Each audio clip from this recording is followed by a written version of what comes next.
ভাই আমি আইএলটিএস এক্সামের জন্য প্রস্তুত হয়ে গেছি অলরেডি। অ্যান্ড ক্যামব্রিজের যে প্র্যাকটিস ম্যাটেরিয়াল গুলো আছে সেগুলো প্র্যাকটিস করে ফেলছি। তো এখন কিছু মক টেস্ট দিলে হয়তো আমার জন্য ভালো হতো। তো তোমরা যারা এরকম ভাবছো তাদের জন্য বলি, হ্যাঁ for sure you should go for mock test. এক্সামের যখন বাসায় প্রিপারেশন নেওয়ার পর রিয়েল এক্সামে বসার অ্যাটলিস্ট 15 থেকে 20 দিনের মধ্যে কয়েকটা মক টেস্ট দিয়ে ফেললে তোমার জন্য সব থেকে ভালো হয়।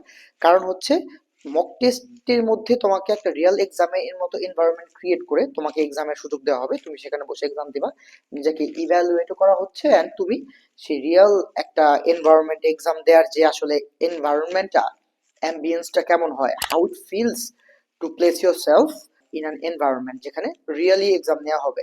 তো তখন তোমাদের জন্য আরো কনফিডেন্স আসবে, তোমাদের প্রিপারেশনও ভালো হবে, কনফিডেন্সও আসবে। So I would also suggest যে তোমরা শুধু একটা ইনস্টিটিউশনে না, ইন ধানমন্ডি কলাবাগান থেকে শুরু করে অনেক জায়গায় সিটিতে দেয়ার আর মেনি ইনস্টিটিউশনস যারা হচ্ছে মক টেস্ট নিয়ে থাকে। তো তাদের এখানে 4 থেকে 5 রকমের ইনস্টিটিউশনে তোমরা রেজিস্ট্রেশন করো বা এখানে বুক করো মক টেস্টের জন্য। যেটা হবে, ডিফারেন্ট এনভায়রনমেন্টে তুমি নিজেকে যখন রেখে করবা বা নিজেকে এক্সাম দিয়ে ইভ্যালুয়েট করবা তখন তোমার কনফিডেন্সটা আরো বাড়বে। যে কোনো একটা ইনস্টিটিউশনে একটা দুটা দিলে ওই একটা নির্দিষ্ট এনভায়রনমেন্টে তুমি নিজেকে ইভ্যালুয়েট করছো। আর যখন 3 থেকে 4টা 5টা এনভায়রনমেন্টে তুমি নিজেকে রেখে তুমি টেস্ট করাচ্ছ, নিজেকে এক্সাম দিচ্ছ, তখন তোমার জন্য কনফিডেন্স লেভেলটা আরো বেড়ে যাবে। ওকে, সো কয়টা মক টেস্ট? 5 থেকে 8টা, এর বেশি না।